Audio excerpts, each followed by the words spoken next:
Hello students, good morning. Let us have a quick recap of last week's class. So in our last week class, we discussed about the cascades of life. Cascades of life. And I explained to you the word meaning cascades. Cascades are the basis. So when we say cascades of life, the basis of life. I told you that the basis of every life, whether it is single-celled or multicellular organisms, it is the cell. To start with, every organism will start their life with a single cell. Then what did I say? I told you about the minute organisms which cannot be seen with our naked eyes. Microorganisms which cannot be seen with our naked eyes. So when we can't see with the naked eye, what we will do? We will have to use a special device called as what? Microscope. Then I showed you a microscope, the parts of the microscope, the various parts of the microscopes you have seen, and you have got an idea of what is a microscope and what are the parts of the microscope. Then I told you about the unicellular organisms which cannot be seen with our naked eyes, right? When I say unicellular organisms, single cell, that is organisms with a single cell are known as unicellular organisms. Then we cited many examples like what? Bacteria, amoeba, virus, paramecium, etc. Then I also gave you an activity to name some more unicellular organisms. You remember, children? Yes. Now, when we are not able to see unicellular organisms with our naked eye, what did we do? We saw it under the microscope, virtually. You saw, right? So, what did I do? I collected samples from a pond. Then I kept it in a petri dish. Then I showed you how to prepare a slide.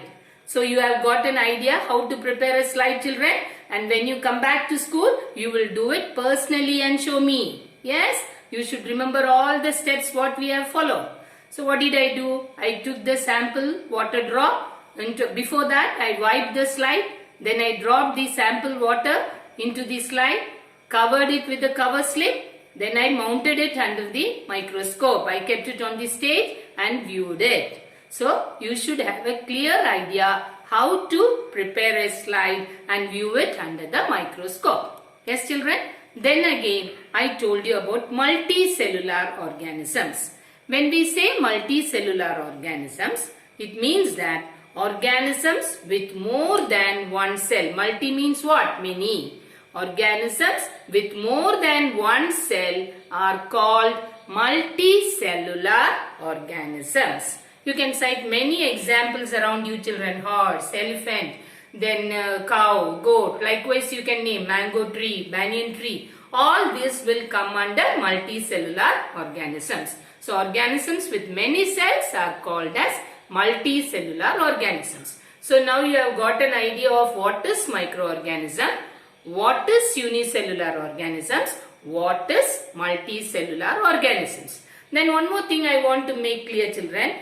Don't ever think that only unicellular organisms are microorganisms. No, it's not like that. Some of these simple multicellular organisms are also microorganisms. Why? Because they cannot be seen with the naked eye. They can be seen only with the microscope. Such type of multicellular organisms also can be called as microorganisms.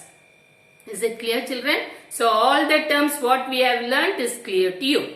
Now, as a review of the unicellular organisms, I will just show you the slide. Of course, you have the text downloaded in your broadcast group, children, but still, I will just show you the microorganisms.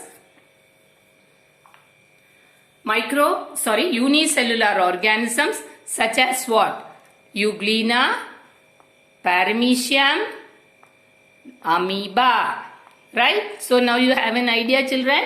Amoeba, paramecium, euglena. So now you have got an idea of what are unicellular organisms, multicellular organisms, etc. Now all these terms what I have shown here, you will write it in your science notebook. So I want to give you some instructions, children. Take 200 pages of notebook, cover it, label it as science notebook. Then what you will do is, you will start the first unit lesson in your science notebook with the date. Start with today's date. Give the heading Unit 1, Cascades of Life. All this will be in block letters. Right? Then you will write all this. What is microorganisms? As I have written here, you will copy it in your science notebook. Is it clear, children? And one more thing. I have given an activity for you. You just look into this activity, children, which you will write it in your science notebook itself. Okay? Is it clear? So, you will write it as activity 1. I have given some organisms. Just arrange them in the order of their size in the pyramid given below. What is a pyramid? I have drawn a pyramid for you. Can you see, children? I have drawn a pyramid for you. So, in this pyramid, you will arrange these organisms which I have given in the order of their sizes. So, which one will come first? Elephant, which is the biggest animal. Then will be the camel. Then will be the horse. Then will be the cow. Then will be the goat. Then will be the ant. Then comes amoeba, which is the smallest or the microscopic organism. Clear, children? So you will do this as an activity. If you have any doubts, you clarify with me. Then you draw this pyramid, arrange it accordingly. This is a small activity for you to do in your science notebook itself. So all this you will do it in your science notebook and keep it ready and submit it only when you come to school. Right, children? Don't please post this in the Google Classroom. No need of posting it. You just write it in your science notebook. And while you are writing, what all the instructions you will have to follow? You will have to follow cursive writing, write neatly with proper spacing, underline the important terms, make it block. All these are the things which you will have to follow in your science notebook and maintain your science notebook as your science diary. You will have it neatly done. Okay, children? Thank you. We will meet in the next class.